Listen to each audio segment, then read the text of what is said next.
Good evening. Welcome to this, our second night in our series, November, A Time for Reflection. And tonight it's Father Jim Cogley who will be speaking to us about remembering our departed loved ones. I hope since we met this time last week that you've had the chance just for a bit of space, a bit of time just to reflect on and pray with your sorrows as Martina Lahan Sheehan invited us to. And perhaps you've also had time just to be conscious of your loved ones who have gone to God.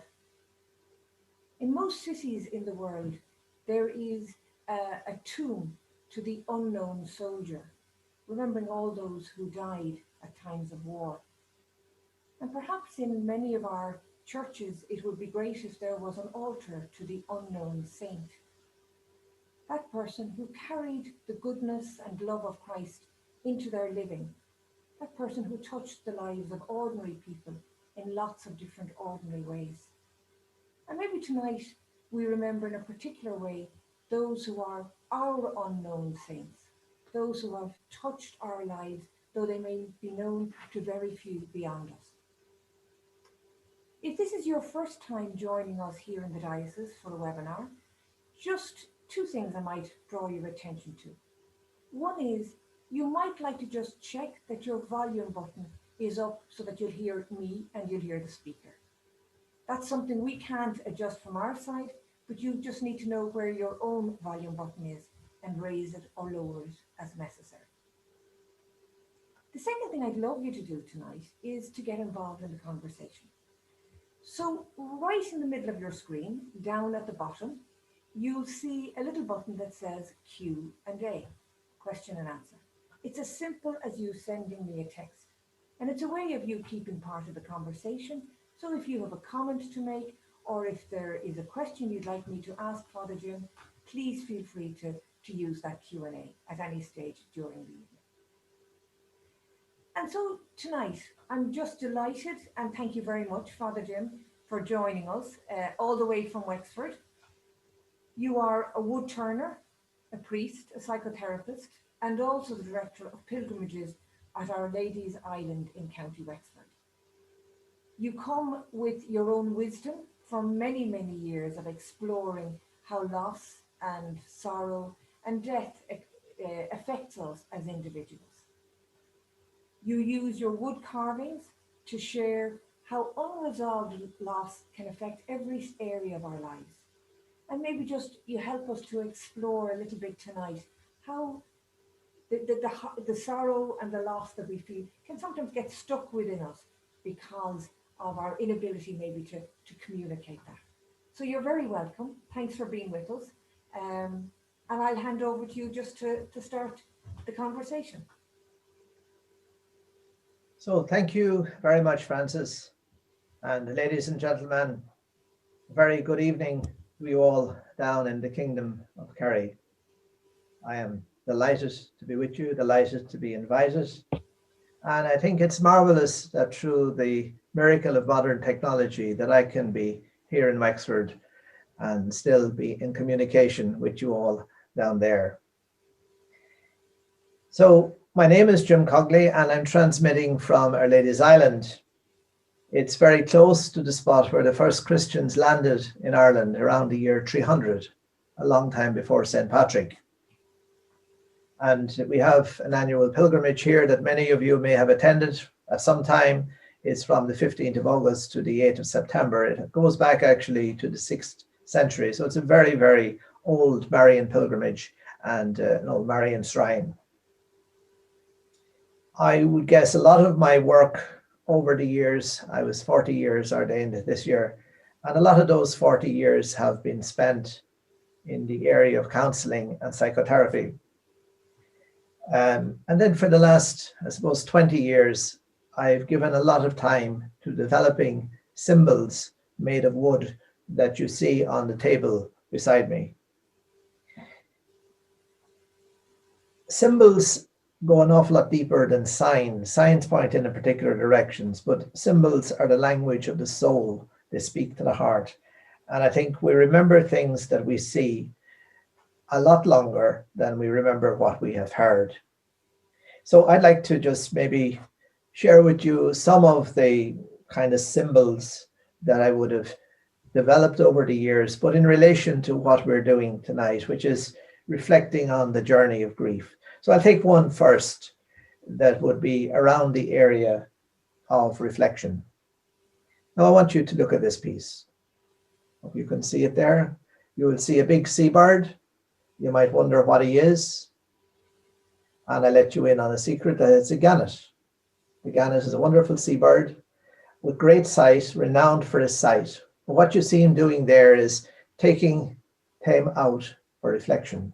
He's preening his feathers. He's doing what you are doing on a night like this, taking a little bit of time to away from the hurly-burly of the day and just taking a little bit of time for reflection. Now I want you to look again.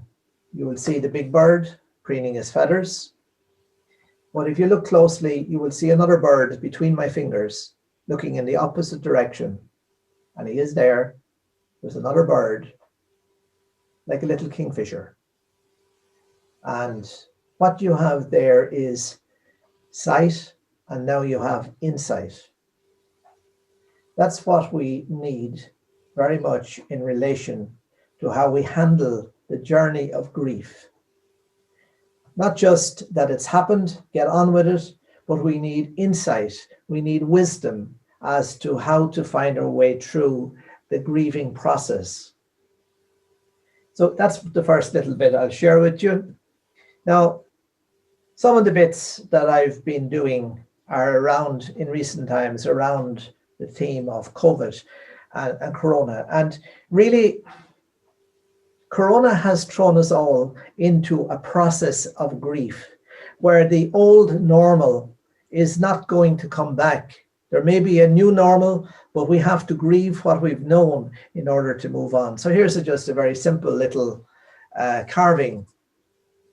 I hope you can see it. It's two swans gracefully gliding along, but being careful to be socially distancing as well.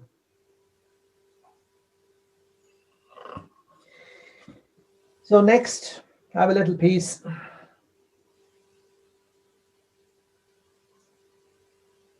Let's look at this one. Hope you can see it there. What COVID has done is that it has made it very difficult for us to reach out to each other with our hands, but it hasn't stopped us reaching out with our hearts. Here in Ladies Island, when we can no longer share the sign of peace with each other, what we do is we bow to the other person and we say, Namaste, I greet the divine in you. So we reach out with our hearts.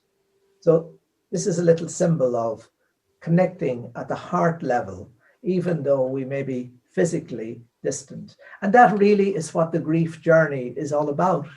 It is about reconnecting at the level of heart, even though there is the physical distance that we cannot deny. So that brings me to another piece. This piece here is a vase. It's got a blue lid on it. And what you will notice is that around the center there is red, and it's like as if there were fault lines. There was a fault line right around the vase and then spreading in different directions. And I think that's something of what has been happening in relation to the whole COVID crisis for so many. We have kept so many emotional issues buried, and the blue is a symbol of our intellect, that we use the head to control how we feel. But there's also been fault lines in our lives, like small cracks. And it's like as if for so many, the pressure has built up.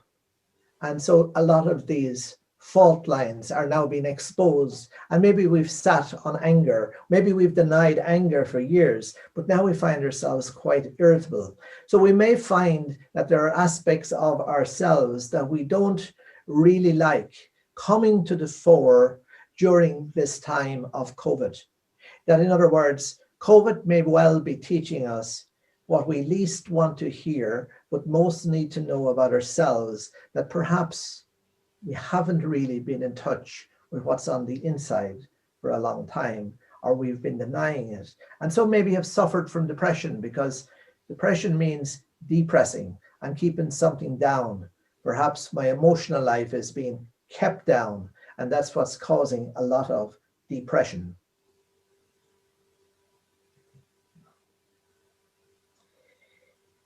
Now, that brings me to, I suppose, what is the central topic of tonight,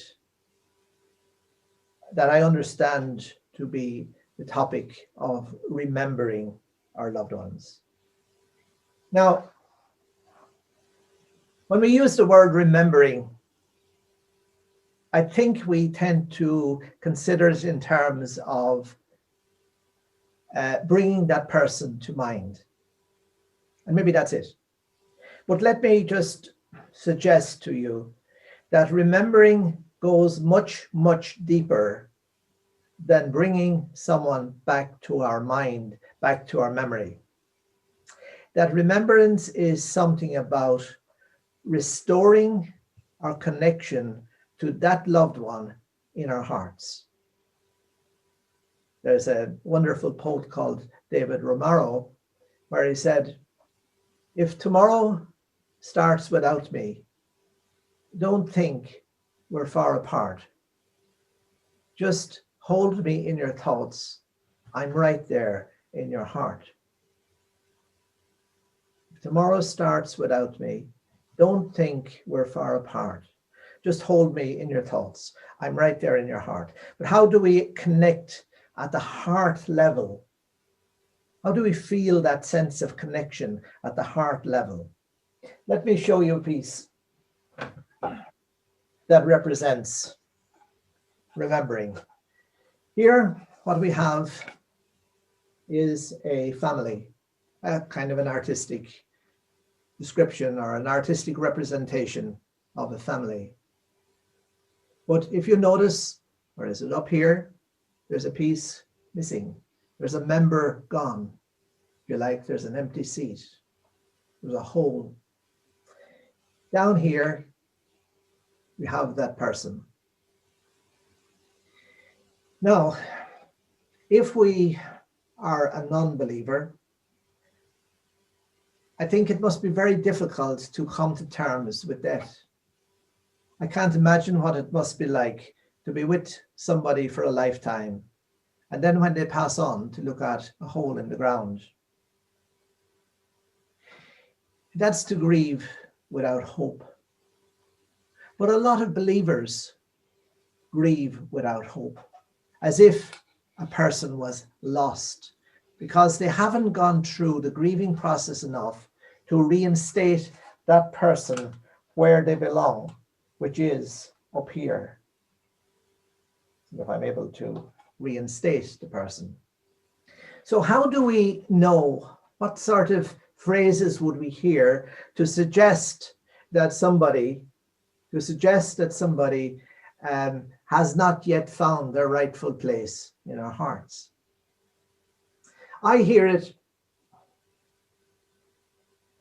in phrases like, I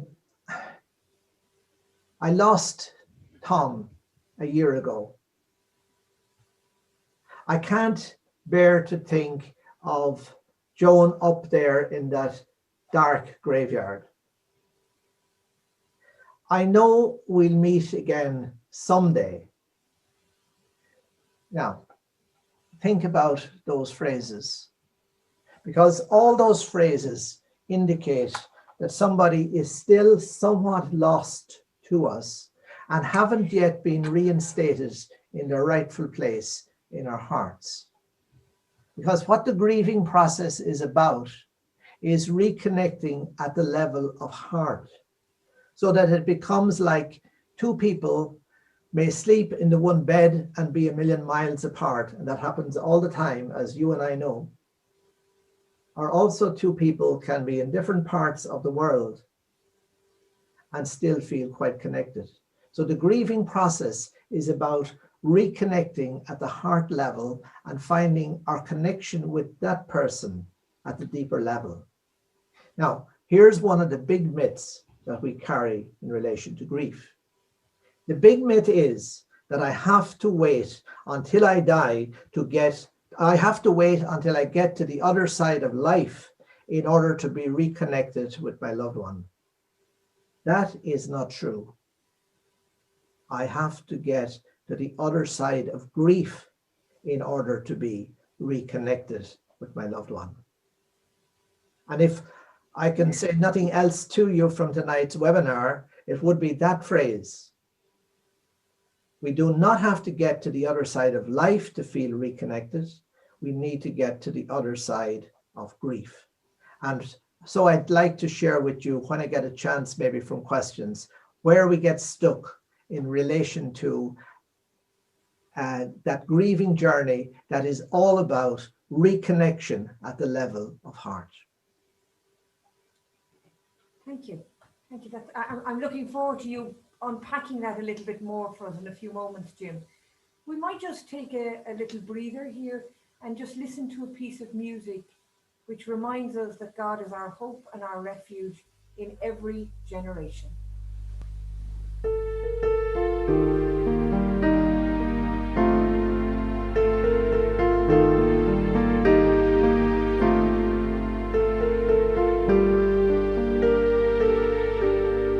Long before the mountains came to be, and the land and sea and stars of the night, through the endless seasons of all time, you have always been, you will always be, in every age, O God, you have been our refuge. In every age, O God, you have been our hope. Destiny is cast, and at your silent word, we return to dust and scatter to the wind. 1,000 years are like a single moment gone, as the light that fades at the end of day. In every age, O God, you have been our refuge. In every age, O God, you have been our hope. Teach us to make use of the time we have. Teach us to be patient even as we wait. Teach us to embrace our every joy and pain, to sleep peacefully and to rise up strong. In every age, O God, you have been our refuge. In every age, O God, you have been our hope. In every age, O God, you have been our refuge. In every age, O God, you have been our hope. You have been our refuge. You have been our hope.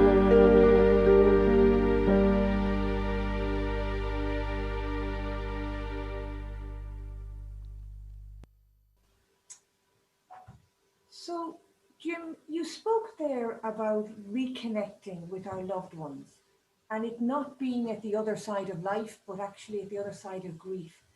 Could you pull that out a little bit for us? That's a question that's coming in from a few people already. Sure. Please.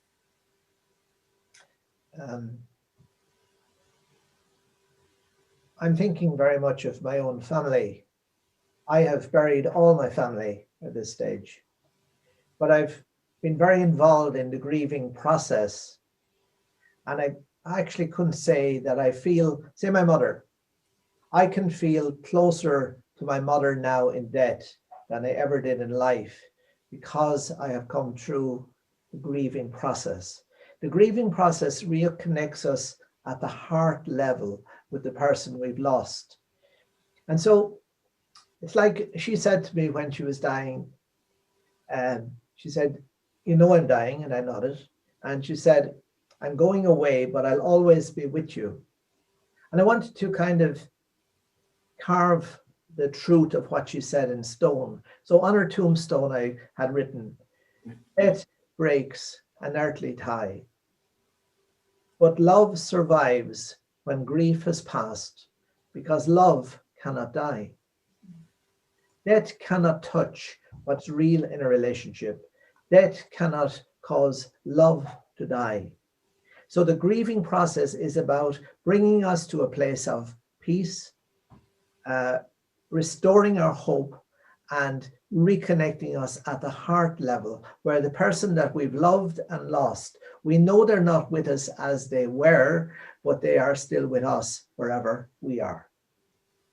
And how do we start that, making that journey? You know, that Yeah, the reality is, sorry, the reality seems to be, I'm sorry for interrupting you, Francis, the reality seems to be that everybody experiences loss. Not everybody experiences recovery. Many get stuck in the process, which become a little bit like this piece here. Here, a little mouse has eaten his way into a block of cheese. He's overindulged and he's bulged and he's stuck. Now, a lot of us get stuck in grief to the point where we just are, we have an existence rather than a life. We're not really firing on all cylinders. We know there's something wrong. So what are the things then that block us on the journey? One of the big things that we get caught in is self-blame. We actually look for something to beat ourselves up on after somebody has died. We look to have regrets. We visited a hospital every day for a month. The very night we had to take the night off, they died on us. That's the one night we remember. We look for something to have a regret. Now, what happens then is we park our grief in that space of regret to the point where we don't move forward. It's easier to beat ourselves up forever than it is to actually face how we feel. Yeah. It's actually easier to go through that. It's not easy to face the pain of loss. And this is where as well you will notice that so many families fall out after the death of somebody. They love to have a row. They love to be in conflict because it's much easier to engage in conflict than to engage in grief. The conflict becomes a distraction from the grief. The loved one that dies goes off center stage, and now we're embroiled in conflict. That's one of the things, recriminations, blaming somebody else and finding somebody else to blame becomes one of the big obstacles to the grieving process. And this is where suffering can masquerade as grief. That we can be suffering forever and go nowhere, but we can be grieving for a relatively short time and get there. That is the difference. Okay. But we have to learn to practice self-forgiveness, honor the loved one through self-forgiveness. We don't honor anybody by our regrets. And we have to learn the art of letting go in forgiveness. And then that becomes part of the way we begin to get unstuck from our grief. Okay. So I'm just thinking, you know, anybody here tonight, maybe to give us maybe one or two steps to start getting unstuck, you know, because maybe many of us have got stuck thinking it was a way of honoring our dead rather than of living the lives that we still have to live and then present with us. Yeah. Well, another aspect of that would be that, say we lost somebody through suicide. Yeah. And the difficulty is that they brought their answers to the grave. They left us with unanswerable questions. Yes. Now, then the difficulty is that we stay with the question, the unanswerable question, rather than process the grief. So we need to look at things Am I inclined to hold something against myself? And if I am, honor the person by letting go of that, forgive myself. Am I embroiled in conflict with somebody, particularly wills and all that? We know that where there's a will, there's relatives. Thirdly, we need to look at this issue of the way that we want to stay with unanswered questions rather than engage fully in feeling what we need to feel.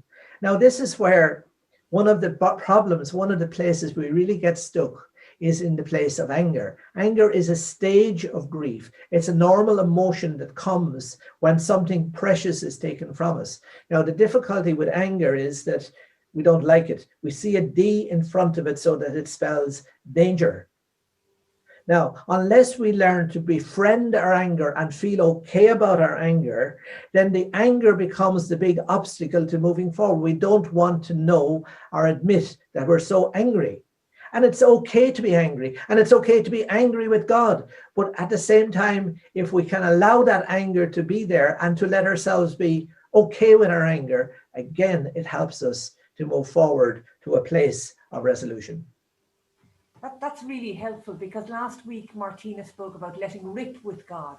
And Yes. perhaps sometimes we do like that little picture you showed us there a minute ago. Maybe we stuff it down inside of ourselves, thinking I shouldn't. If I really trusted in God, I wouldn't feel like this, or if I really believed. Is it something of that? Yes. And can I say one other thing as well? And I want to find a piece here. I want you to think, listeners, to think of a phrase. Two birds will fly together if they are free. But tie two birds together, and now though they have four wings, they cannot fly. When you hold onto somebody in life, it's control. When you hold on to somebody in debt for too long, it's also control. When we release, it's not about saying goodbye or farewell, but it is about allowing that person to be free. That's when we truly begin to find them in our hearts. The more we hold on, the longer our grief will be just suffering, but not going anywhere. But the more we learn to let go, release, the more we find that there is that heart connection that we're always looking for. Wow, that's very powerful. Very powerful. Father Jim, we're coming to the end of our time here this evening, but thank you. I think you've started us in a conversation of maybe moving forward with our grief. But I ask one thing, just suggest one thing. I'm very conscious to listeners that I might be just opening up a lot of stuff that needs much more attention. Now, I'm not trying to sell books or anything of that nature. That's not what I'm about. But I do want to offer something that's ongoing and something that opens up these issues that we've talked about. And there's a little book there in the Would You Believe series. It's volume 9, called The Grieving Self, Loss and Recovery. It's, if you want a copy of that, just give me an email with your address. You don't send money or anything, just send me a copy with your email address. I'll give you the detail and post it to you. 10 euros is what they cost. So just to know that that book is available, if it's any help, to bring forward the kind of issues that we're talking about. My email address is fr, as for father, Jim Cogley @gmail.com. frjimcogley@gmail.com. And thank you to Francis, thank you to Jar, and good night to you all. May the Lord bless you more than you deserve and as much as you can stand. Thank you. Father Jim, thank you so much. And thank you in this year, Jubilee year, for sharing the wisdom, the experience of life, and the reflection, the deep reflection you've made on your experiences in life, to be able to offer us ways of dealing with our grief and moving forward, so that we really remember and continue to enjoy in a new way the life of our loved ones who are gone to God. Thank you so much for being with us. Thank you to one and all who came this evening to share in this webinar. This webinar will be up on our Diocese of Kerry YouTube page within the week. If you want to tune into last week's, either because you missed it or because you'd like to hear it again, it's up on our Diocesan Facebook page. And next week, we have the pleasure of Elizabeth Gary Brosnan, who will speak to us about how do we live now with loss and grief. So looking forward to seeing you this day next week, same place, same time. Thank you for being with us, and God bless.